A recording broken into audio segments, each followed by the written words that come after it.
హైదరాబాద్లో అక్రమ నిర్మాణాలపై తెలంగాణ హైకోర్టు సంచలన వ్యాఖ్యలు చేసింది. అక్రమ నిర్మాణాల పట్ల చర్యలు తీసుకొని అధికారుల ఫోటోలను ట్యాంక్ బండ్పై ప్రదర్శించాలని హైకోర్టు ధర్మాసనం పేర్కొంది. అక్రమ నిర్మాణాలపై అధికారుల తీరు పట్ల తెలంగాణ హైకోర్టు తీవ్ర ఆగ్రహం వ్యక్తం చేసింది. రాజేంద్ర నగర్లోని తమ ప్రైవేట్ భూమిలో కొందరు అక్రమ నిర్మాణాలు చేపడుతున్నారని, అధికారులు పట్టించుకోవడం లేదని హైకోర్టును ఆశ్రయించిన సయ్యద్ మరో 7 వ్యక్తులు దాఖలు చేసిన పిటిషన్పై విచారణ చేస్తూ అక్రమ నిర్మాణాలపై ఎలాంటి చర్యలు తీసుకొని అధికారుల ఫోటోలను ట్యాంక్ బండ్పై ప్రదర్శించాలని జస్టిస్ విజయసేన్ రెడ్డి అన్నారు. అక్రమ నిర్మాణాలను తొలగించాలని ఉత్తర్వులు జారీ చేశామని స్టాండింగ్ కౌన్సిల్ చెబుతుంది.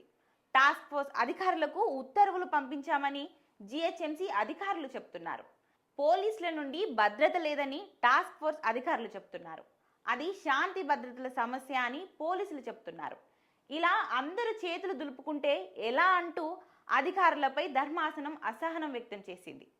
తదుపరి విచారణలోగా పిటిషనర్ ఇచ్చిన వినతి పత్రంపై ఎలాంటి చర్యలు తీసుకున్నారో చెప్పాలని అధికారులకు హైకోర్టు ధర్మాసనం ఆదేశాలు జారీ చేసింది.